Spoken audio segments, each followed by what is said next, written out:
para aquellos compañeros que tengan algún conflicto o no pudiesen directamente asistir a lo que estamos viendo ahora. Bien, entonces como les decía, de los griegos y los romanos les van a preguntar siempre por herencia. ¿Qué nos dejaron? ¿Qué nos legaron? ¿Ya? O le van a hacer Profe, una pregunta de texto. Mencione los aportes del mundo griego y del mundo romano. No es más que eso. profe, ¿Sí? entonces los legados que dejó el mundo romano fueron el ejército, el latín, la herencia, ¿eso? El ejército, el latín, el derecho de la república, Ya. principalmente. ¿Vale? Ok. Cuando hablamos, ¿no es cierto?, del legado cultural del mundo clásico, cuando les diga mundo clásico, chiquillos, se refiere a la fusión de Grecia y Roma. Recordemos que los romanos van a conquistar a los griegos, así que adoptan muchas cosas de ellos. La lengua, como yo les decía, el latín, la filosofía, ya, Platón, Sócrates, Aristóteles, ¿no es cierto?, pertenecen a ese periodo. La ciencia, ya, va a ser un legado de ellos. Si bien no son los primeros, sí tienen un aporte importante en ciencia, ya, en matemáticas, ¿no es cierto?, en medicina, como alguien dijo por ahí en delante. Las expresiones artísticas, ¿ya?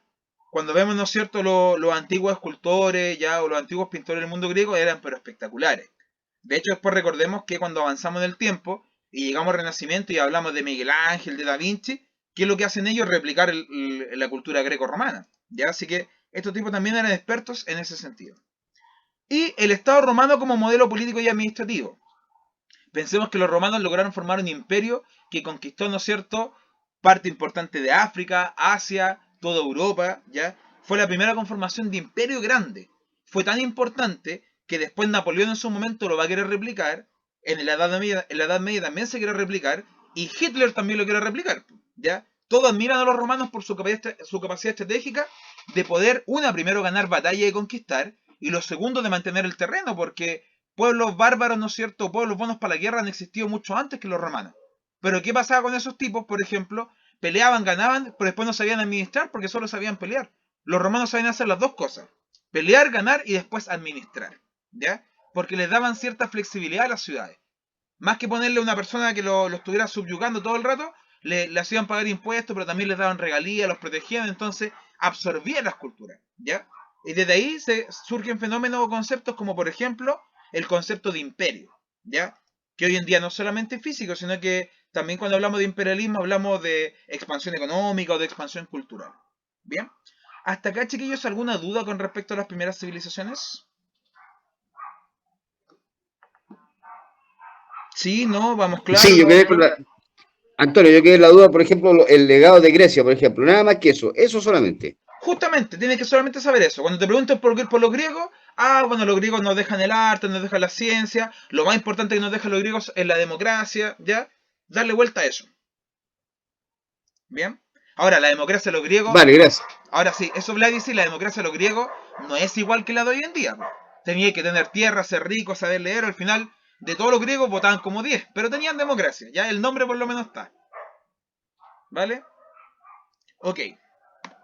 En Vale, base a eso, gracias. chiquillos, preguntas. ¿Ya? Primera pregunta. Uno de los principales legados de Roma es el sistema político denominado república. En la actualidad, la mayoría de los países occidentales poseen formas republicanas de gobierno. Entre las características de los sistemas republicanos se puede afirmar que lean las alternativas y me dicen cuál consideran que es correcta.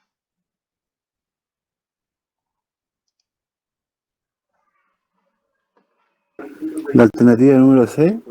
Ya, el Roberto dice la C. ¿Quién da más? ¿Quién da más? Esto es como una rifa. ¿Quién se tira La con B. otra?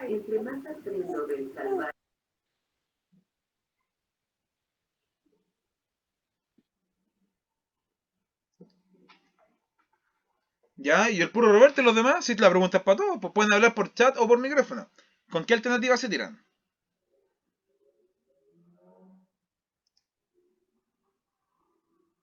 Roberto dice la C, ¿y el resto? Es la D, profe. Yajaira dice la B, el Jorge dice Igual la estoy D. entre la C y la B. La D. Ya, han dicho todos menos la A. Bien. ¿Quién más?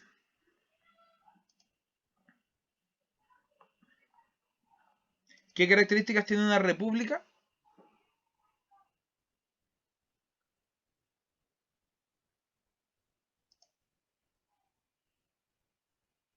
Ya, veamos entonces. Ya que no tenemos más respuestas, vamos descartando. Letra Me A. he inclinado por gallo, pero Ya, las leyes son creadas por los ciudadanos jamás en la vida. Hoy en día estamos en la República de Chile. ¿Usted como ciudadano ha creado una ley? No. Por ende, en la República los ciudadanos no crean las leyes.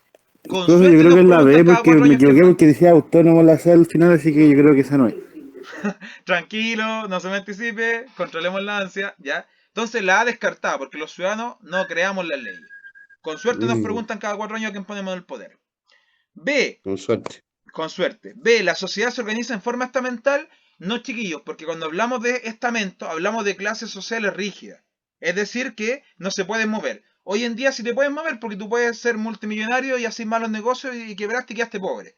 O puedes ser pobre y te jugaste un kilo, ganaste plata y quedaste millonario. Hoy en día tú te puedes mover de clase. En ese tiempo no. Entonces, característica de la república, tener una sociedad estamental, no. ¿Ya? Letra C, el Estado se divide en 3 poderes autónomos. Esta es la respuesta correcta. ¿Ya?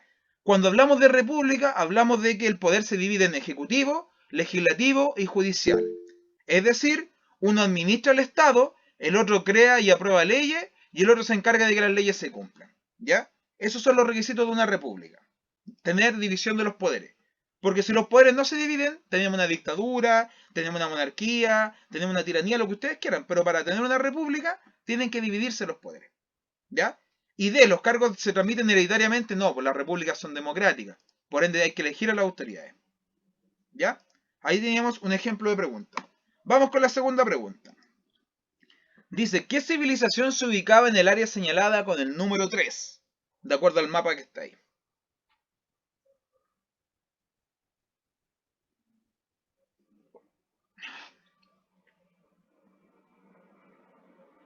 Hagan sus apuestas. La número 3, ¿cuál será? Tendría que tener el mapa. Pero si el mapa está ahí, pues. Sí, pero. A ver. Ya, sin descarte. Ya, algunos dicen No, Mesopotamia. Estamos acá en el número 3. ¿Ya? Algunos dicen que ahí se ubica Mesopotamia. Vamos a ver qué dice el resto. no, yo tendría que apuntarle nomás a la suerte, porque no distingo nada del mapa. Ya, veamos qué dice tu suerte. ¿A cuál le apuntáis? Yo le apunto a la B. Po. A la D. Ya, vamos a ver entonces la suerte y el resto, ¿qué es lo que dice? Tengo 3 personas que dicen A. Vladi el disidente dice no estoy ni ahí con usted, yo voy por la B. ¿Quién dice algo distinto? ¿De los que están conectados? A ver, alguien dice, la Carlita dice la D. ¿Ya? Chiquillos, respuesta correcta, logran ver el mapa acá, ¿no es cierto? Sí. Respuesta correcta, Vladi anda a comprarte un kino. Letra B es la respuesta correcta. ¿Ya? En el lugar número 3, No te puedo creer ya. en el lugar número 3 Ya. está Grecia. Pero les voy a dar las indicaciones de los otros lugares por si este mapa les sale y les sale alguna pregunta de otro lado, sepa. En el número 4, donde está la botita, ¿ustedes saben que la botita qué país representa? ¿Alguien sabe? A Roma, ¿no? Bien, Roma. la botita de Italia, por ende Roma. El 3, donde se ven muchas islas pequeñitas ahí, es Grecia. Acuérdense que en los videos que muestran paisajes siempre muestran Santorini en Grecia, que son puras casitas blancas, cerca de una isla que es como bien Ya. paradisíaco. ¿Ya? Ya. En el lugar número 2, donde se ve una línea bien larga ahí, es Egipto. Y esa línea larga es el río Nilo. ¿Ya? Y en el número 1 que está acá, ahí está Mesopotamia. Porque se ven 2 líneas cruzadas ahí, que son los ríos Tigris y Éufrates. ¿Ya? Entonces Mesopotamia está acá, Egipto está acá abajito, ¿no es cierto? Esto que está acá es el mar Mediterráneo. Arriba donde se ven puros puntitos chiquititos es Grecia y al lado está Roma. ¿Estamos claros? Roma, Sí. Ya. Ese mapa deben sabérselo porque prueba por medio tiran ese mapa. ¿Ya? Para que lo tengan en consideración. Si no les sale ahora, les sale en el tercer intento si tienen que volver a darle. Bien, ojalá que no. Po. Sigamos. Vamos ahora, chiquillos, con la unidad 2. Europa medieval y el cristianismo. ¿Ya? Después de la Edad Antigua, cuando cae el Imperio Romano, entramos a una segunda era de la historia que es la era medieval. ¿Ya? ¿Por qué se caracteriza esta era medieval o por qué se llama Edad Media? Los historiadores de ese tiempo le pusieron Edad Media porque decía que era un periodo oscuro que estuvo entre medio de 2 periodos brillantes, que era el mundo clásico con los griegos y los romanos y que era la era moderna con los descubrimientos científicos y el humanismo y el renacimiento. Pero después empezaron a estudiar y dijeron, oye, si no fue tan penca la Edad Media, igual pasaron cosas importantes, ¿ya? De partida, ahí se formó la Europa actual. Empezaron a surgir los países, ¿no es cierto?, que actualmente conocemos como Francia, Inglaterra, comienzan a conformarse propiamente tal, ¿ya? ¿Qué más? La Iglesia Católica va a ser la institución más importante de este periodo. La Edad Media dura 1000 años y durante 1000 años la Iglesia Católica es amo y señor del mundo, ¿ya? ¿Por qué razón ocurre esto? Porque antiguamente la gente ponía toda su confianza en el Imperio Romano. El Imperio Romano te protegía de los bárbaros, el Imperio Romano te da estabilidad, ¿ya? El Imperio Romano, en pocas palabras, ¿no es cierto?, era la civilización. Y esa civilización cayó, po. Entonces, como cae esa civilización, ¿a qué me aferro, po? Y ahí la iglesia dice, oye, si el mundo romano no está, tranquilo, Dios te va a cuidar. ¿Pero cómo converso con Dios? Tranquilo, papá, habla conmigo. Yo soy la iglesia, yo soy el representante de Dios en la tierra. Entonces la gente se va a aferrar directamente a la idea de Dios mediante la iglesia, y la iglesia va a ser una institución tremendamente importante, por sobre cualquier rey o emperador de ese momento. Si un compadre era emperador y tenía, ¿no es cierto?, la mitad de Europa, igual tenía que partir a besarle el anillo al Papa, ¿ya? Y ponerse bajo las órdenes del Papa. Entonces tenemos que tener eso sumamente claro. El mundo en este periodo, chiquillos, era teocéntrico. ¿Qué significa este concepto teocéntrico? Que todo gira en torno a Dios, en torno a Teo, ¿ya? Teo significa Dios, ateo sin Dios, ¿no es cierto? Entonces, en este periodo era todo teocéntrico. Después, cuando veamos la era moderna, va a pasar a ser todo antropocéntrico y el hombre va a ser el centro de todo. Pero en este periodo lo más importante es Dios. Si usted en la Edad Media quiere ver arte, están pintando figuras de Dios. ¿Quiere ver escultura? Escultura de la Virgen María. ¿Quiere leer libros? Escriben poesías sobre Dios. Todo gira en torno a Dios. El hombre en este periodo es una mera marioneta al servicio de Dios. ¿Ya? Entonces la visión cristiana unifica el mundo. También en este periodo, paralelamente como proyecto alternativo al cristianismo, surge el Islam como religión, ¿ya? Sobre todo en el mundo de Arabia, en África, ¿no es cierto? Y el Islam se va a expandir hasta llegar a chocar, ¿no es cierto?, con el mundo cristiano. Y esos choques se llamaron las cruzadas, ¿ya? Donde se estaban peleando territorio santo, ¿no es cierto? Un ejemplo de eso es Jerusalén. Jerusalén, chiquillos, es una ciudad que es tan santa como para los cristianos como para los musulmanes. Entonces Jerusalén se la pelearon, pero ¿cuántas veces? ¿Ya? Había una mezquita y al lado había una iglesia, después una mezquita y después una iglesia, ¿ya? Entonces fue un mundo totalmente conflictuado en ese sentido.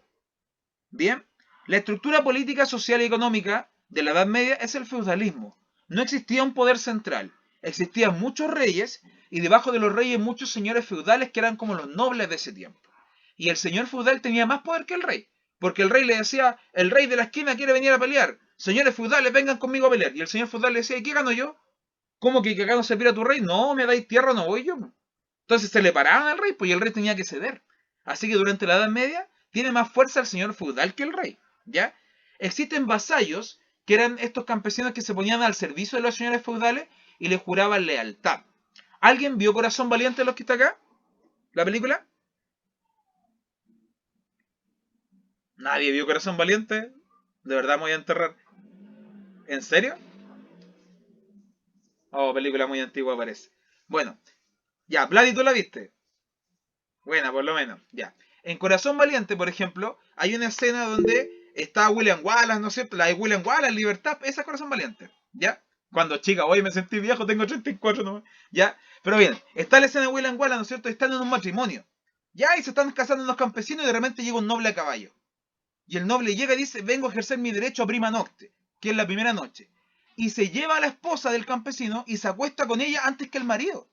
¿Por qué? Porque era un derecho que tenían los señores feudales, ¿ya? Así operaba. Y como el marido era vasallo del señor feudal, tenía que quedarse callado. El tipo quería puro matarlo, pero tenía que contenerse porque era un acuerdo que estaba presente, ¿ya? Entonces así, chiquillos, operaba la Edad Media, ¿ya? El señor feudal, tremendamente potente, el vasallo era el siervo, el campesino que estaba ahí, ¿no es cierto?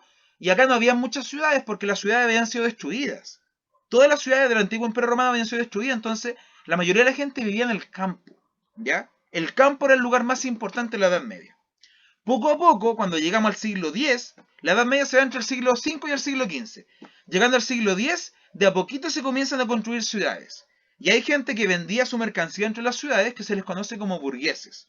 Hoy en día ese concepto ha evolucionado. Hoy en día un burgués es un empresario, ¿no es cierto? Un dueño de los medios de producción. Pero en ese tiempo el burgués era como una especie feriante que vivía ahí, ¿ya?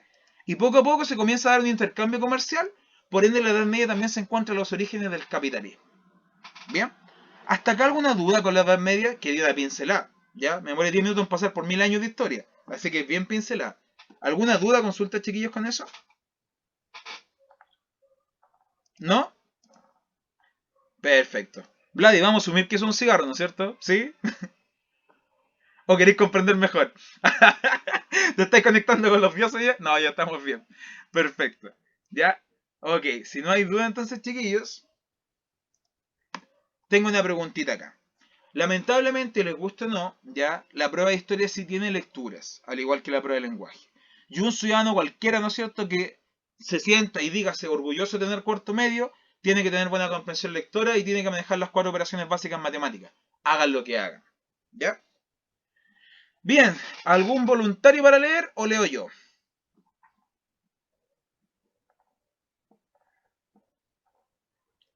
Me ha quedado claro, muchas gracias por su apoyo, yo también los quiero, leo yo. No, si estamos claros, ya sí. Al arco, ¿no es cierto? Bien. La Edad Media y sus principales rasgos. Ya voy a leer yo, pero sí pongan atención porque tienen que responder 2 preguntas en base a lo que voy a leer. La cristianización del mundo. Hacia el siglo V, el emperador romano se había cristianizado y en el año 490 se convirtieron los germanos. La cristianización generó una nueva institucionalidad y difundió una religión que impregnó todos los ámbitos de la vida. La descentralización del poder. Tras el fin del Imperio Romano, la nobleza terrateniente se enfrentó a las monarquías, fragmentando el poder y consolidando el feudalismo. Solo a fines del periodo surgió una administración centralizada que fijó los cimientos de las futuras monarquías absolutistas. Punto 3. La ruralización de la vida. Rural tiene que ver con campos, chiquillos, por si acaso. Europa fue una sociedad rural, un mundo de aldeas dominado por el orden feudal. Las ciudades no fueron importantes y solo tuvieron funciones administrativas o religiosas, cambiando esta situación con el comercio y el resurgimiento urbano, que esto es ya cuando va terminando la Edad Media. Cuarto punto, la fusión cultural. La cultura medieval unió el legado grecorromano, las culturas germánicas, que eran estos pueblos bárbaros que hicieron caer a Roma, ¿no es cierto?, el Islam con el cristianismo, mientras los artistas buscaban armonizar la fe y la razón. Con la creación de las universidades, que también surgieron en la Edad Media, afloraron nuevos espacios culturales y se desarrollaron lenguas nacionales. En base a la lectura que acabamos de hacer. En el aspecto político, ¿qué situación se puede considerar una característica de la Edad Media?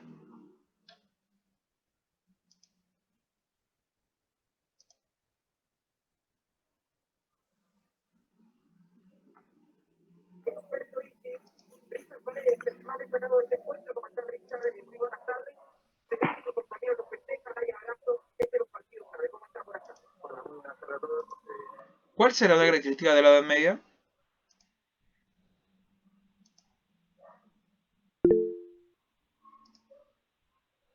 Ya Roberto dice que la iglesia centralizó el poder político. Bien. ¿Quién opina lo mismo? ¿Opina distinto?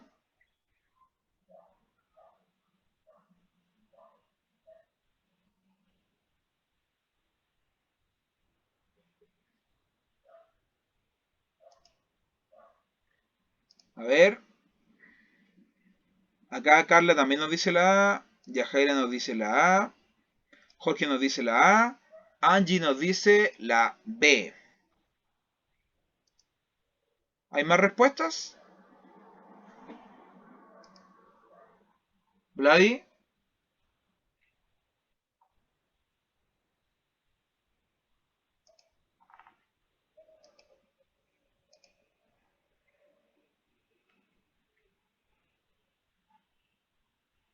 ¿Claudia?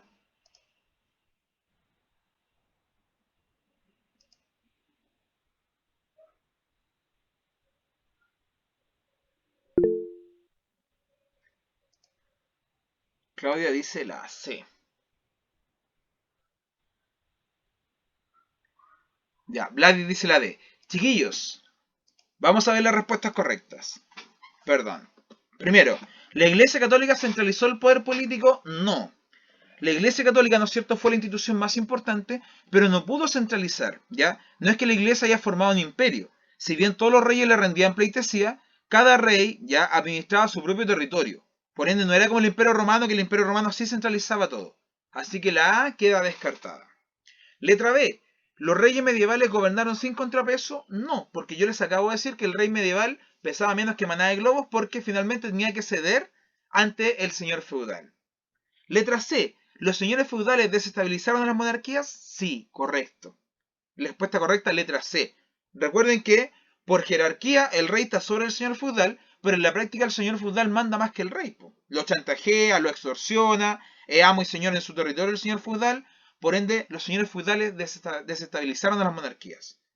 Y D, ¿las instituciones políticas se concentraron en las ciudades? No, porque acabamos de decir que lo más importante era el campo. Que la ciudad, ¿no es cierto?, apenas era un espacio administrativo. Bien. Segunda pregunta. ¿Por qué se señala que la Europa medieval fue una sociedad rural?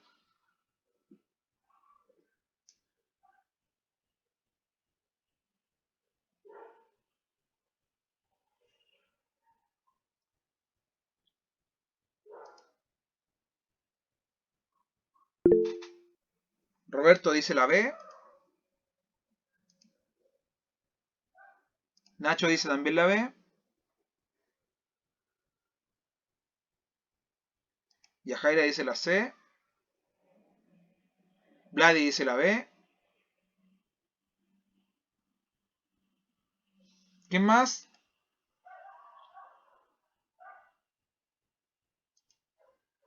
¿No tengo más respuestas?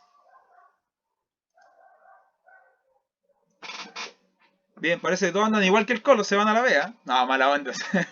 Ya, chiquillos, respuesta correcta, letra B. Ya, efectivamente. Es una sociedad rural, ¿no es cierto? Porque la actividad más importante es la agricultura. ¿Ya? La agricultura se relaciona con el campo, por ende hablamos de un mundo rural. ¿Bien? Ok, vamos a la unidad 3 ahora. Pasamos por la edad antigua, ahora hablamos de la edad media, y a continuación vamos a hablar de la edad moderna. ¿Ya? Edad, ¿no es cierto?, que se da entre el siglo XV y el siglo XVIII aproximadamente. ¿Qué características tiene esta edad moderna? Primero, el humanismo y el renacimiento. ¿Ya? El renacimiento, chiquillos, es un movimiento artístico-intelectual que agrupa las bellas artes, que es pintura, escultura y arquitectura, y que vuelve a poner al ser humano como el centro de todas las cosas. El renacimiento logra que pasemos de una sociedad teocéntrica, como el mundo medieval, a una sociedad antropocéntrica, donde lo más importante es el hombre. Entonces ustedes me dirán, profe, entonces en la era moderna la gente deja de ser católica o cristiana. No, ellos dicen, yo soy católico, pero Dios es una creación perfecta que se llama hombre, ¿ya? Hablando genéricamente como ser humano, ¿bien? Y por ende, ¿no es cierto?, debemos valorar lo que Dios nos dio como herramienta. Entonces los tipos siguen siendo creyentes y católicos, pero ya dejan de pintar dioses, y dejan de pintar cruces, y dejan de pintar vírgenes, ¿ya? Y comienzan a pintar al ser humano, ¿ya? O en su defecto, si van a hacer un retrato, ¿no es cierto?, religioso, se van a preocupar que se vean las características humanas, ¿ya? Cuando vemos, por ejemplo, la escultura de Miguel Ángel, que es la Piedad, cuando hace a la Virgen María, le hace los pliegues, el doble de los codos, le hace todo, entonces realmente parece una estatua de verdad, ¿ya? Entonces, el Renacimiento es eso, y el humanismo es un movimiento solamente escrito, que lo que busca también es renacer la cultura grecorromana, pero solamente mediante la escritura, ¿ya? ¿Qué otro punto tenemos acá? Los descubrimientos de los siglos XVI al siglo XVIII. Causas y efectos en Europa y su proyección extracontinental, ¿ya? Hablamos de los descubrimientos de los grandes avances científicos. Recordemos que la Edad Moderna parte con el descubrimiento de la imprenta. También hay adelantos europeos en la navegación que le permiten a los europeos salir del continente y encontrarse con la suerte de descubrir otro continente, ¿no es cierto? ¿Ya? Entonces, todos los avances técnicos y científicos van a proyectar en este punto. Existe Descartes también en este periodo, ¿no es cierto? Existe Galileo, ¿ya? Bueno, ¿qué otro punto hablamos de este periodo? De la ruptura de la unidad religiosa, la reforma y la contrarreforma. La reforma tiene que ver con que un monje al interior de la Iglesia Católica, llamado Martín Lutero, ¿ya?, va a renegar contra las prácticas de la Iglesia. Martín Lutero estaba pero admirado con la Iglesia, él era pero la defendía a morir. Y cuando va a Roma, se da cuenta que la gente tiene que pagar por el perdón de los pecados. Las famosas ventas de indulgencia. Entonces dice, ¿pero cómo? Sí, pues tienen que pagar por el perdón de los pecados. Y los pobres vendiendo sus animales, qué sé yo, entregando su casa prácticamente para tener dinero, para salvar a la gente que supuestamente está en el purgatorio. Entonces Martín Lutero se indigna. Supuestamente el monje tiene que tener una actitud intachable, y cuando Martín Lutero va a Roma, ve a los monjes entrando a casas de putas, ¿no es cierto? Entonces ya el tipo se indigna y dice, esto no puede ser. Y acusa a la iglesia de estas malas prácticas y se va en contra de la iglesia. Entonces a Lutero lo quieren matar, y toda una historia bien bonita en relación a esto. Pero se genera un quiebre, ¿ya? desde ahí surge la religión protestante, después de los protestantes van a surgir los evangélicos, ¿no es cierto? Y se genera un quiebre, ya no todo cristiano es católico. La iglesia, los cristianos ahora se separan en distintas iglesias. Y la Contrarreforma habla de un intento de arreglo que quiso hacer la iglesia, pero no le fue muy bien. ¿Ya? Luego hablamos de la expansión colonial europea, producto de estos adelantos tecnológicos, crearon las carabelas, que eran barcos de mejor navegación, ¿no es cierto? Los galeones, ya que se viene Año Nuevo, ¿no es cierto? El galeón español y todo eso, que no vamos a poder bailar porque lo vamos a pasar encerrado. Empiezan nuevamente a llegar a América, ¿ya? Y empiezan a tener contacto con un nuevo mundo. ¿Qué potencias se vieron beneficiadas con esta expansión? Dos, España y Portugal, que eran las potencias marítimas más grandes del periodo, ¿ya? ¿Qué sistema económico privilegiaban entonces? El mercantilismo, acumulación de metales preciosos. Por ende, ¿qué hicieron los portugueses y los españoles? Venir a robarse todo el oro y la plata de América, ¿ya? Esa era la finalidad de aquel entonces. ¿Qué otro proceso importante ocurre en la Edad Moderna? Estas dos revoluciones de abajo son tremendamente importantes. La Revolución Francesa, por los cambios políticos y sociales que va a generar, y la Revolución Industrial, chiquillos, por los cambios económicos. ¿Alguien sabe qué importancia tiene la Revolución Francesa? ¿Que me pueda comentar? ¿Alguna idea que tenga en la cabeza?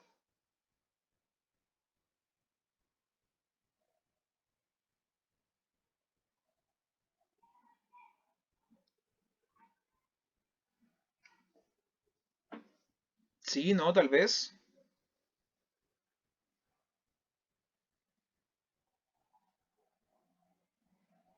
Ah, pues chiquillos, alguna vez han escuchado de Francia, y la liberté, la igualité, la fraternité y todo eso, ¿no?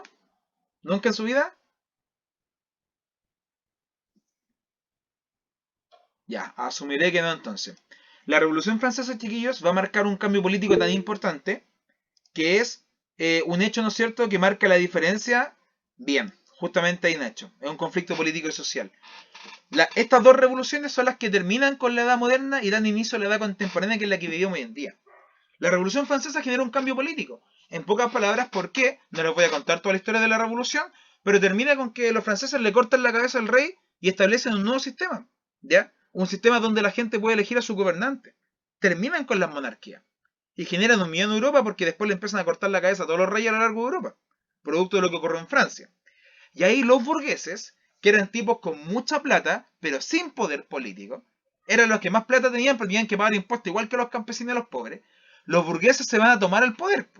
Y cuando se toman el poder en la Revolución Francesa, ahora tienen poder político y poder económico. Por eso nuestros honorables diputados y senadores hoy en día, aparte de ser políticos, son empresarios, son dueños de empresas, producto de este hecho en particular. Cuando los burgueses en Francia se toman el poder, ya no hay nadie que los quite porque tenían las lucas y ahora tienen el poder político. Y se lo van a quitar a los nobles. El noble en este periodo todo lo contrario. No tiene ni uno, pero vive a costillas del Estado porque es de sangre azul, es de una sangre importante. Los burgueses le arrebatan este poder y ahora el burgués, gracias a la Revolución Francesa, tiene el poder político y el poder económico. O sea, te tiene tomado por todos lados. ¿Ya? Y se engrupió el pueblo del burgués porque era como, liberemos Francia en nombre del pueblo y todo para el pueblo y todo. Ya, pues después que pelearon, ellos se quedaron con el poder. ¿Ya? Jugando a la falacia de elegir gobernantes cada 4 años, pero en realidad mandaban ellos. Ya eran amos y señores. Y con respecto a la revolución industrial, chiquillos, es un cambio en las formas de producción. Durante toda la Edad Media y la Edad Moderna se producía en forma artesanal. Es decir, si yo me quería comprar zapatos, tenía que ir al zapatero de la ciudad y me tenía como por un año más los zapatos, ¿no es cierto? Porque hacía de un zapato al día. Y el zapatero conocía todo el procedimiento, ya iba trabajando. Con la revolución industrial se crean las máquinas, ¿ya? Entonces las máquinas ahora pueden hacer cientos de zapatos, ¿ya? Pasamos a una producción mecánica, que obviamente le empieza a quitar un poco el trabajo al hombre, después lo recupera, pero en un comienzo se lo quita, y comienzan a hacer producciones a grande escala. Pero las producciones a grande escala requerían también buscar nuevos mercados, ¿ya? Entonces, los primeros fueron los ingleses, que con las textiles de Inglaterra, pero cuando ya le vendieron, ¿no es cierto?, tela a todos los ingleses, tuvieron que salir a vender a otros lados. Y cuando no encontraban mercados, tuvieron que conquistarlo. Entonces, gracias a la revolución industrial y a la necesidad de mercados y de materias primas, se dio nuevamente un imperialismo, ¿ya? Empezaron los países a expandirse, a colonizar a otros, a esclavizarlo, y cuando no había nadie más a quien esclavizar, tuvieron que agarrarse entre ellos. Y eso se llama Primera Guerra Mundial. Bien, por ahí nos pasamos ya a la edad contemporánea. ¿Dudas con este punto? ¿No? Entendemos entonces que la era moderna parte con el descubrimiento de América, la invención de la imprenta y todo eso, y termina con la Revolución Francesa, ¿ya? Esos son los dos hechos que dan inicio y término a la Edad Moderna. Bien, preguntas.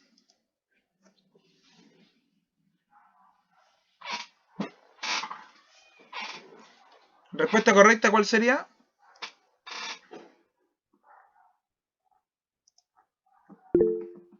Ya el Nacho dice D.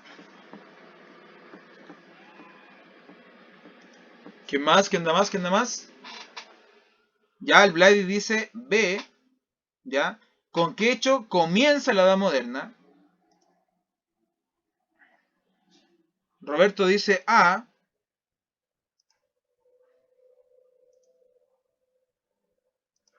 Claudia dice B. Ah, la Yajari dijo la C. Ya están todas las alternativas ya. ¿Ya? Nos distribuimos la respuesta. Chiquillos, respuesta correcta, letra D. ¿Ya? Lo acabo de decir hace 30 segundos. ¿Con qué inicia la Edad Moderna? ¿Con el descubrimiento de América o con la invención de la imprenta? ¿Ya?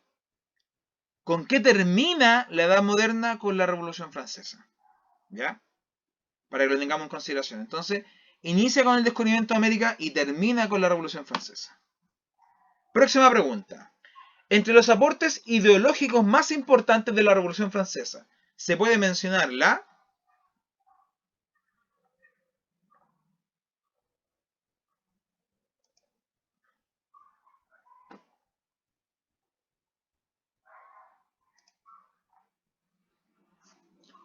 Lean con calma.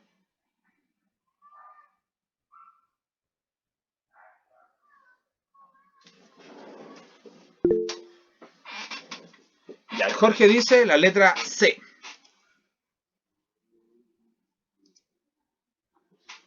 La Yajaira dice letra C.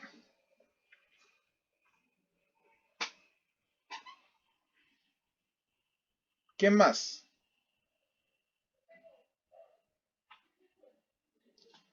¿Qué características de la Revolución Francesa?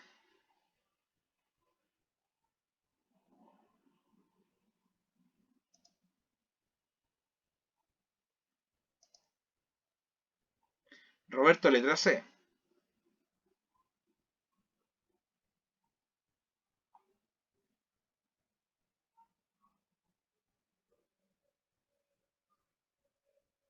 Vladi. Vladi dice letra B.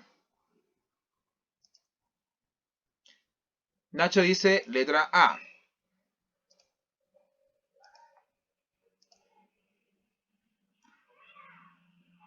Bien, chiquillos, vamos a analizar la respuesta. Letra A, defensa de la libertad como fundamento de la economía capitalista. No, todavía no se da esto en realidad, y esto se viene después durante el siglo XIX. ¿Ya? Cuando hablamos de la libertad como fundamento base para la economía capitalista, hablamos ya del siglo XIX, después de la Revolución Francesa. B, demanda de una legislación que recuerde la dignidad de las personas. No, todavía no se habla de esto, esto es más estallido social en realidad. ¿Ya? No está muy en boga el concepto de dignidad todavía en ese periodo. C, ya la mayoría de ustedes dijo reivindicación de la lucha de clases como medio para conquistar el poder. ¿Es tendenciosa, chiquillos? Por la respuesta no. No puede ser la C porque si los burgueses reivindicaran la lucha de clases para conquistar el poder, estarían dando paso a que después los campesinos cuando se enojaran también se lo quitaran a ellos. Y los tipos querían asegurarlo. Entonces, no pueden reivindicar la lucha de clases. Por ende, la respuesta correcta es la letra D. Promoción de la igualdad de las personas como base de todo sistema social. ¿Igualdad qué? Ante la ley. Los principios de la Revolución Francesa son tres. Libertad, igualdad y fraternidad. ¿Ya? Pero libertad de acción, no libertad del sistema capitalista. ¿Ya? Igualdad ante la ley y fraternidad en tratar de evitar futuras guerras.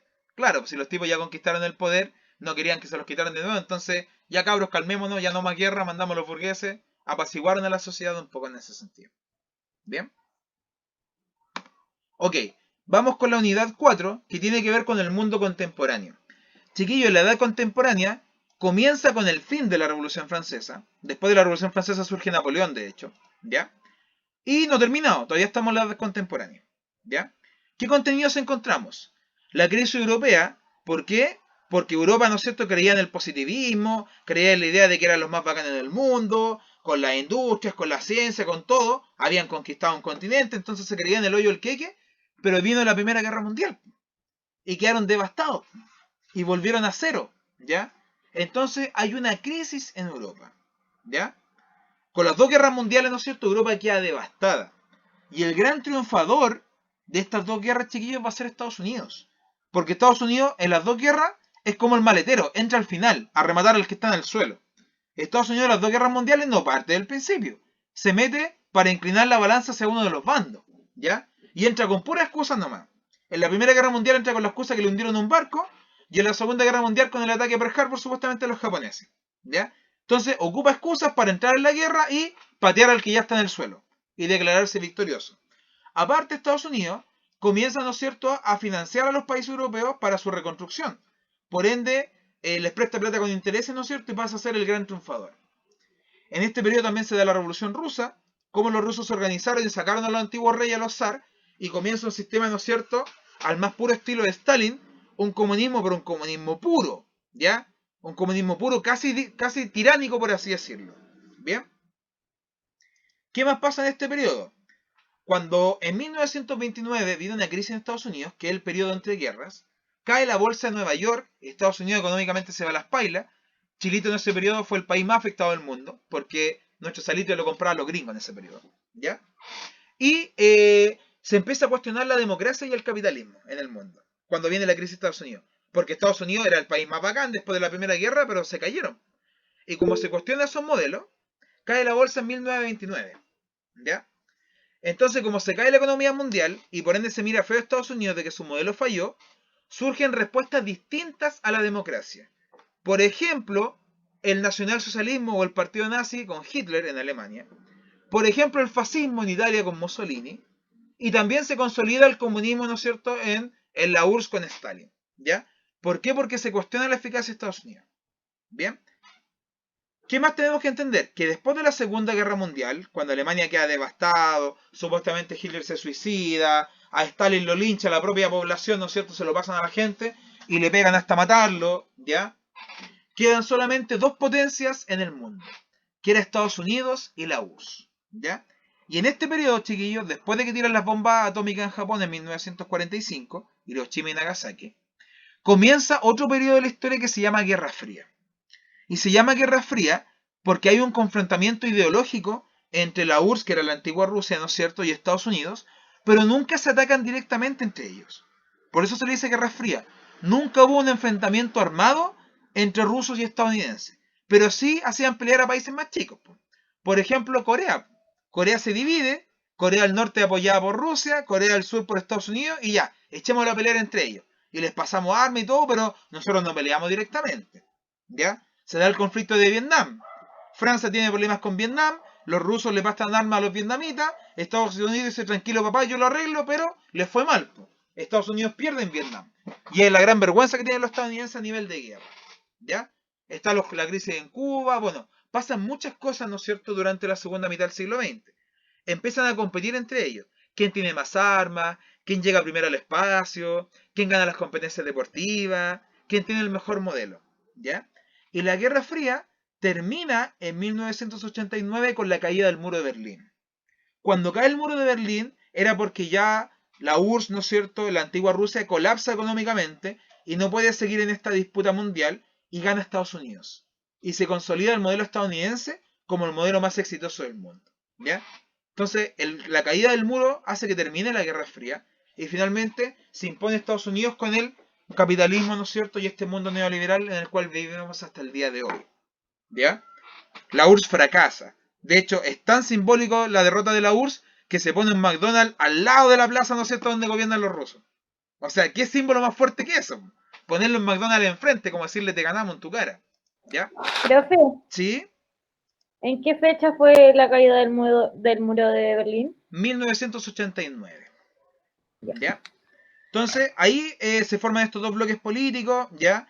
Los países que habían sido colonizados durante la Revolución Industrial, antes de la Primera Guerra Mundial, comienzan a independizarse nuevamente, las naciones africanas, las naciones árabes, ¿no es cierto? Y el mundo comienza a tomar las formas, chiquillos, que tenemos hoy en día. Todo esto es siglo XX, de 1900 al año 2000. Bien, el neoliberalismo se impone, Estados Unidos ganó, ¿no es cierto? Y ese mundo se establece. Se da la globalización, que es esta interdependencia económica que tenemos todos hoy en día, que esta clase se hace, ¿no es cierto?, a lo mejor con un computador japonés, en una silla italiana, arriba de un escritorio con madera chilena. Entonces ahí nos damos cuenta que el mercado depende internacionalmente. Y los países que quedan fuera no les va bien. Como en algún momento le hicieron un bloqueo a Cuba, como el bloqueo que se le hizo a Venezuela, ¿no es cierto? Por ende entendemos que hoy en día el éxito de la economía está en el mercado internacional. ¿Ya? Y esto empieza a surgir, a generar varios problemas, como por ejemplo el reconocimiento a las minorías, ¿ya? Cada vez, ¿no es cierto?, los grupos indígenas, ¿no es cierto?, tienen que luchar cada día más por sobreexistir, ¿bien? Se comienzan a focalizar polos de pobreza, porque este mundo capitalista dice, si te va bien, bacán, y si te va mal, lo siento. Entonces, se comienza a incrementar los números de pobreza, y bueno, se generan varios problemas al respecto. ¿Alguna duda, consulta con el mundo contemporáneo? ¿Sí, no? Ya. Chiquillos, dos preguntitas. Primera, ¿qué país es considerado el gran vencedor de la Primera Guerra Mundial?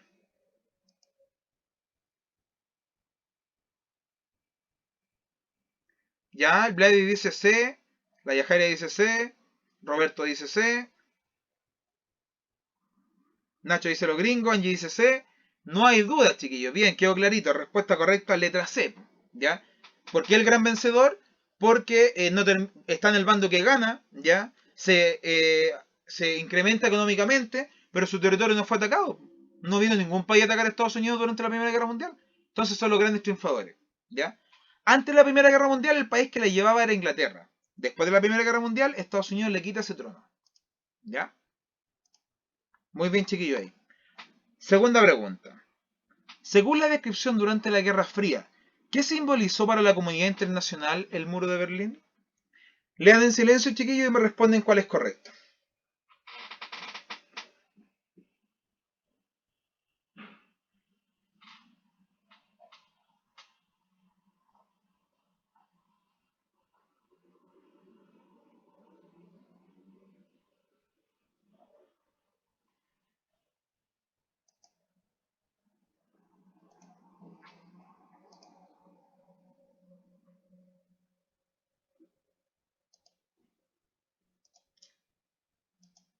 Lean bien la pregunta. Cuando se construye el muro de Berlín, ¿qué es lo que representa?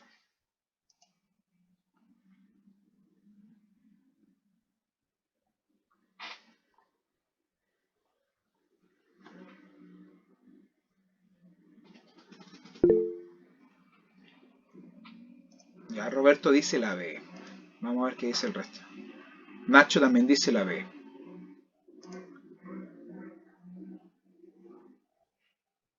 La Yajaire también dice la B. ¿Vladi?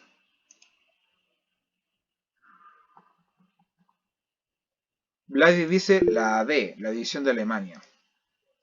Angie dice la B. Vladi, ahora te fue mal con tu suerte. Respuesta correcta, letra B. ¿Ya? El muro de Berlín, ¿no es cierto?, representa la división del mundo en dos ideologías.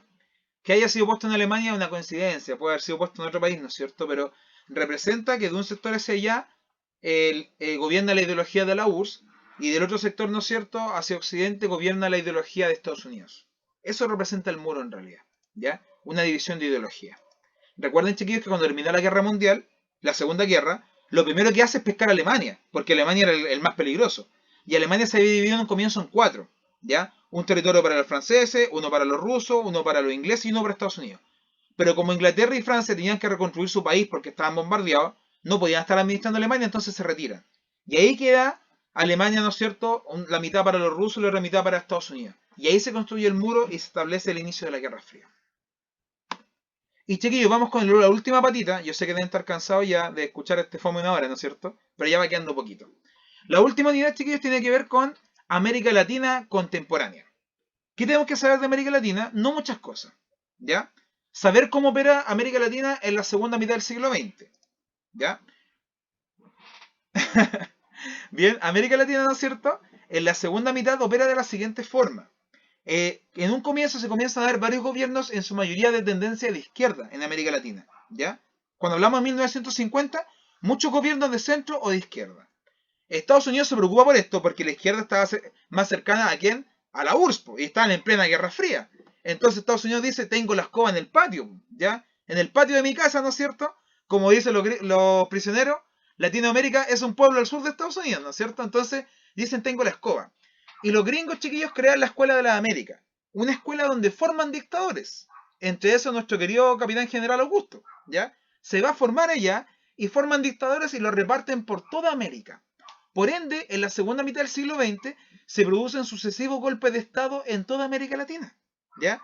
Financiados por Estados Unidos con la finalidad de recuperar el control político y restarle poder a la URSS. Es decir, el golpe de Estado en Chile fue solamente una pieza de un juego, de un rompecabezas, ¿ya? Chile era un punto más de la Guerra Fría. Y así como ocurrió en Chile, ocurrió en Argentina, ocurrió en Bolivia y ocurrió en todos los países, chiquillos, ¿ya? Creo que uno o dos los que se salvaron de las dictaduras de este periodo. Todos los demás tuvieron dictaduras militares. Y en su mayoría dictaduras militares de derecha, ¿ya? Porque fueron financiados directamente por los gringos para eso. Entonces, todas las dictaduras de América Latina se dan entre 1950, 1960 aprox, hasta 1980, 1990. Cuando cae el muro de Berlín, ya no hay un enemigo del cual cuidarse, ya no existen los rusos. Por ende, Estados Unidos dice, oye, ya volvamos a la democracia, ya no nos conviene tener muchos milicos sueltos en las calles. Entonces empiezan de a poquito los dictadores a devolver los países. Se empiezan a hacer plebiscitos como el de Chile, ganó el no, el Tata se va, ¿no es cierto? Y así, muchos dictadores devuelven los países. Hay casos excepcionales. Por ejemplo, en Paraguay, Stroessner fue el dictador, gobernó hasta el día en que se murió. Entonces hay algunos más cabrones que otros, pero en su mayoría comienzan a devolver el poder paulatinamente. ¿Ya? Se empieza a buscar el desarrollo y la equidad. Empiezan a haber revoluciones en América Latina. Hay reformas, hay gobiernos autoritarios y se comienza a redemocratizar o sea, a recuperar la democracia. Pero en América Latina, estimados y estimadas, nos falta mucho. ¿Y por qué nos falta mucho? Porque América Latina en su mayoría son países con 200 años de independencia. ¿Ya? A principios del siglo XIX, entre 1810 y 1830 se independizaron todos los países de América del Sur. Entonces no tenemos mucha experiencia. ¿Por qué no nos podemos comparar con Europa? Porque Europa lleva 500, 1000 años como país. Pasaron por 2 guerras para entender que no tienen que pelear entre ellos. Nosotros todavía andamos mirando feo a los peruanos y a los bolivianos, queremos guerra. Los europeos nos miran, se ríen, dicen cositas, ya van a aprender. Ya van a tener una guerra cotota que los va a mandar como económicamente a las pailas y van a entender que la guerra no es el mecanismo para relacionarse con los vecinos. ¿Se dan cuenta? Entonces, tenemos muchos desafíos todavía en América Latina porque somos jóvenes políticamente hablando. Fuimos durante 300 años colonia y llevamos solamente 200 años de independencia. ¿Ya? ¿Y qué más tenemos que saber de América Latina? Conocer su geografía física y humana. ¿Dónde vive más gente? ¿Dónde vive menos gente? ¿Dónde está el clima tropical? ¿Dónde está el clima templado? ¿Dónde está el clima frío? ¿Ya? Los relieves, por ejemplo, conocer dónde se ubica el Amazonas, por dónde pasa la cordillera de los Andes, los relieves más importantes. ¿Ya? El Amazonas, por ejemplo, chiquillos, ¿entre medio de qué países está? ¿Alguien sabe? Perú y no me recuerdo el otro. Perú, Brasil, Colombia, ¿ya? Entre medio de eso, ¿no es cierto? Tenemos obviamente el río Amazonas y también esa zona selvática llamada Amazonas. La cordillera de los Andes, ¿por qué países pasa? Chile, Argentina. ¿Ya? ¿Qué más? Vamos para arriba.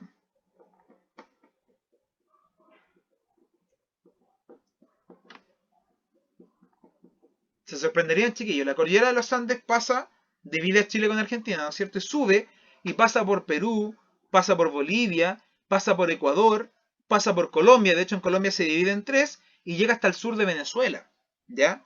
La cordillera de los Andes, ¿no es cierto? Es un relieve que atraviesa toda América del Sur. Y es el relieve de la cadena montañosa más grande que tiene América. ¿Ya? El río más grande es el Amazonas. La zona del Caribe, ¿no es cierto? La tenemos ya casi más cercana a Centroamérica. Posteriormente tenemos un clima un poco más templado en lo que es Perú, Bolivia y Chile, y ya del sur de Chile empezamos a hablar, ¿no es cierto?, de un clima más frío, ¿ya? Y empezamos a hablar de la zona que se conoce como Patagonia. ¿Bien? Ok, veamos cómo les van las preguntas. Considerando que para el año 2040 más del 80% de la población de América Latina vivirá en ciudades, ¿qué actividades económicas trabajarán mayoritariamente los habitantes de las zonas urbanas? ¿En qué trabaja la gente que vive en la ciudad? Jorge dice B.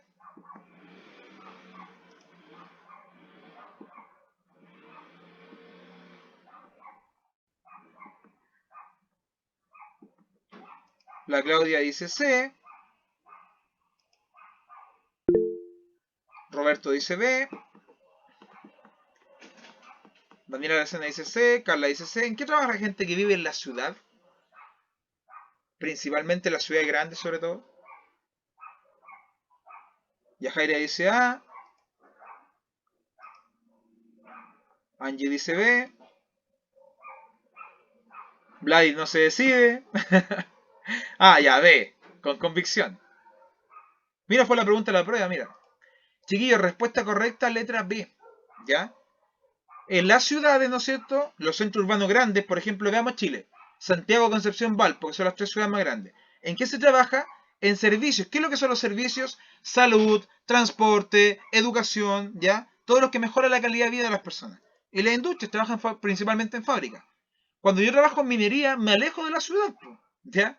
La minería es un trabajo que está fuera de las ciudades. La pesca es un trabajo que está en los puertos. Algunas ciudades sí, pero no todas, ¿ya?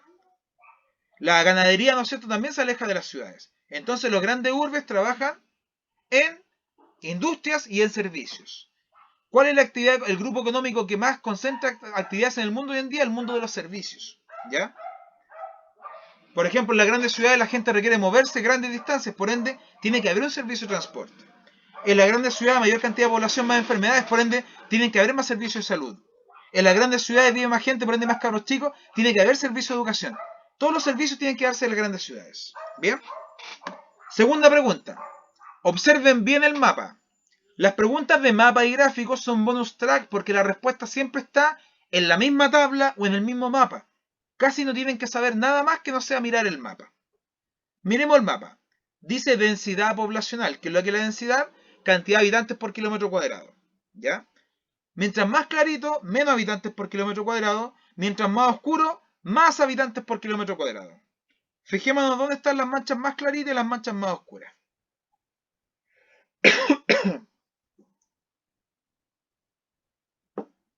Bien, ahora la pregunta es la siguiente. Según el mapa, ¿en qué zona de América se concentra la mayor densidad de población? En Brasil. Desear que una economía Ah, la de hoy tiene que alternativa, moverse rápido. si Entre requieren, más puedo intervengas, volver al mapa, no menos tengo eficientes problema. son las cosas y no quieren eso. ¿Cuánta metanfetamina está saliendo de Birmania en este momento? Este año tenemos un nuevo récord y no es cualquier cosa porque hemos roto récords desde hace... Ya Jorge dice la B. Voy a volver el mapa para que miren bien. ¿Ya? Acá tenemos Norteamérica, este pequeño cordón delgadito Centroamérica y esto es Sudamérica. Acá tenemos los océanos, está la costa pacífica y acá al otro lado está la costa atlántica. ¿Ya? Pregunta entonces, ¿dónde vive más gente?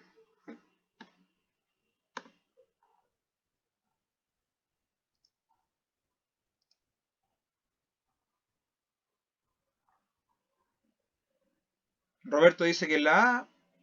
Angie dice que es la A.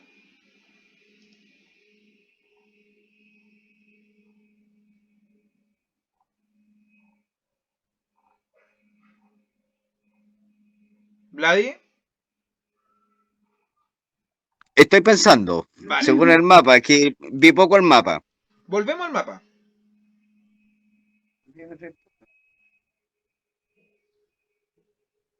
¿Dónde vivirá más gente?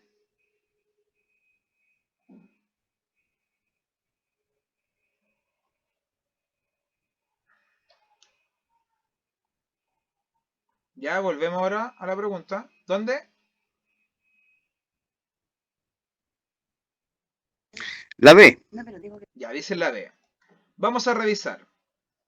Letra B dice Costa Caribe. ¿Dónde está el Caribe? ¿Logran ver mi mouse o no? ¿Sí? ¿O no se ve el mouse? Sí, se ve. Entonces, Sí, acá está el sí. Caribe. ¿Vemos manchas negras acá? No. ¿Ya? Por ende el Caribe lo descartamos. ¿Bien? Después nos dice Costa Pacífica. Costa Pacífica significa toda la costa de playa del Pacífico. Todo lo que tiene Chile, ya lo que tiene Perú, lo que no tiene Bolivia. Ah, mala onda, no, ya. Lo que no hay ahí, no sé, todo esto es costa pacífica. ¿Ven manchas negras en este lado? No, pues por ende en la costa pacífica no vive tanta gente. ¿Ya? Vamos nuevamente a la pregunta. Centroamérica, volvamos al mapa. Este pequeño cordoncito de acá, Centroamérica. ¿Ven manchas negras acá? No, no hay manchas No. negras acá. Por ende, me decía después, costa atlántica. Volvamos al mapa. Todas las costas de este lado de América son la costa atlántica, porque acá está el océano Atlántico. ¿Ven manchas negras acá en las costas? Sí. Bastante. Por ende, la respuesta correcta era letra A, costa atlántica. ¿Ya? Ahí, Ah, como les ya. dije, chiquito, era solamente leer el mapa porque acá me dice océano Atlántico y acá me dice océano Pacífico. O sea, fueron tan buena onda en la pregunta que hasta me dan el nombre de los océanos. ¿Ya? Y me tiran el gráfico. Entonces, siempre acá, chiquillos, tienen que fijarse en eso, en observar bien.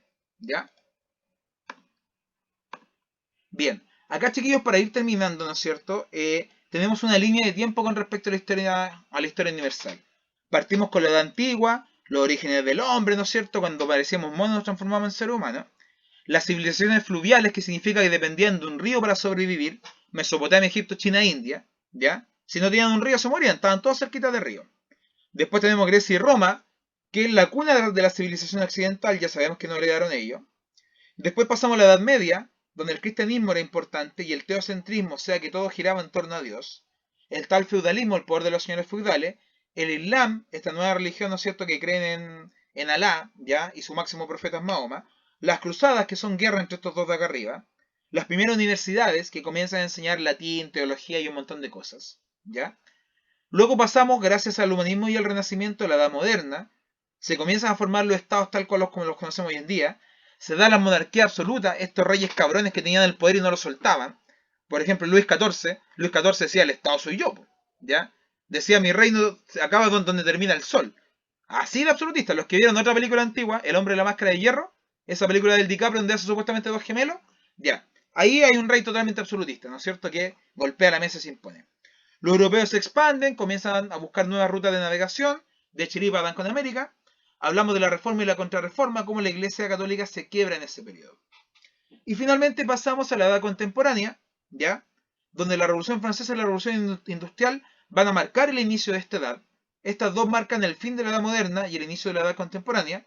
La Revolución Francesa me entrega cambios políticos y sociales, la industrial me entrega cambio económico. Nuevas formas de entender la economía y de producir. Se vienen los imperialismos por la revolución industrial para conseguir nuevos mercados. Cuando no encuentran nuevos mercados y ya colonizaron todo el mundo, se tienen que agarrar entre ellos para robarse los mercados. Por ende se dan las guerras mundiales, se ve beneficiado Estados Unidos. Después de la Segunda Guerra quedan solamente dos potencias en pie, la URSS y Estados Unidos. Comienza la Guerra Fría, comienzan actos de terrorismo. Después gana esta Guerra Fría Estados Unidos, se da la globalización y la revolución tecnológica. Bien, estimados, consejos para la prueba. Muchos de ustedes salieron a los 40 minutos. Ocupen el tiempo completo en la prueba, aunque hayan terminado. Revisen, vuelvan a leer los textos, ¿ya? Fíjense muy bien en los gráficos y las tablas, porque son preguntas que habitualmente la respuesta está ahí mismo. Como vimos acá en el mapa, me decía que las manchas oscuras tenían más habitantes, me da los nombres de los océanos, ¿ya? O de repente les van a tirar un gráfico de población y sale la cantidad de población por habitante. Me dicen después, ¿qué país tiene más población? Es ver el número más grande. ¿Qué país tiene menos población? El número más chico. Esas son preguntas bonus track. La prueba habitualmente tiene 25 preguntas. Con 15 buenas tienen un 4. Tienen que tener 15 preguntas buenas para probar historia. ¿Ya? Digo una pincelada. A aquellos que no hayan hecho el ensayo final, si tienen un ratito de aquí a mañana, háganlo. Le cambié la configuración y les va a dar la respuesta correcta apenas lo terminen. El ensayo está cargado en Classroom. Les sirve para practicar, para ver cómo andan. Las 10 preguntas que respondimos en clase son de ese ensayo, de hecho. ¿Ya? Así que, estimados, tengan confianza, ocupen las dos oportunidades, ¿ya? Esto es un proceso. En esta vuelta, ojalá que pudieran pasar todas las pruebas, pero si no pasan todas las pruebas, no se desanimen. Hay un tercer intento, 21, 22, 23 de diciembre, y en el tercer intento las entidades siempre aflojan, ¿ya? En los dos primeros intentos son más brígidas todo el tema, pero ya en el tercer intento siempre relajan un poco más la revisión, ¿ya? Así que esperemos, chiquillos, que en esta vuelta puedan pasar la mayor cantidad de pruebas, y lo que no pasen ahora, no se desanimen, tercer intento lo van a pasar sí o sí, ¿ya? No sé si queda alguna duda final o alguna consulta, chiquillos. No, Antonio, muchas gracias. Quedó impecable. Perfecto. Voy a reforzarme sí con lo que tú me vas a dejar ahora en Classroom. Sí, no hay problema. El Yo ensayo voy- está cargado hace mucho rato. Tienen que hacerlo. ¿Sí? Yo voy con la fe. Esa es. De otras asignaturas, por ejemplo, matemáticas y ciencias naturales, ¿no van a hacer algún repaso? No, mi niña, porque los reforzamientos, de acuerdo a lo que se te exige Miniduc, eso es un reforzamiento de la asignatura más descendida, ¿ya? Por ende, siempre es solo una. nosotros ahora nos paleteamos y como yo soy también el encargado del programa y trabajo gratis para mí mismo, ya, yo les puedo hacer en realidad el reforzamiento de historia. El reforzamiento de inglés obviamente tuvimos que pagárselo a la colega, ya, así que en realidad siempre es un reforzamiento por asignatura. ¿Bien? Ah, ya. Así que eso, con los de historia me paleteo yo, si no hay problema en ese sentido. Vale, Antonio, muchas gracias. No hay problema, chiquillos. Así que vayan con Gracias. confianza nomás, ya. Y como les decía, es bueno pegarse una repasada. Si te da la opción de repente, se les da la mano para ayudarse entre ustedes, bien. Pero no pueden poner todos los caballos Ya. a pura carta. Ya tienen que ir obviamente con algo que los empodere un poco más y se sienten tranquilos. Y ocupen todo el tiempo, yo voy a estar ahí también en las pruebas. Voy a llevar un par de calculadores y diccionarios para los que les falte. No son tantos sí, así que los Vale. que tengan lleven porque no va a alcanzar para todo. ¿Ya, chiquillos? No se olvide, Antonio, que yo mañana no voy. No, yo voy estamos jueves y claros. viernes. No hay problema en ese sentido. Si yo voy a estar Vale. ahí coordinando también. Vale, ya, Ya. Antonio, gracias. Nos vemos, cuídense, chiquillos. Un Gracias. abrazo. Ya, profe, cuídese. Nos vemos, gracias. Nos vemos, que estén bien. Chau, chau. Besito. Que estén bien, cuídense.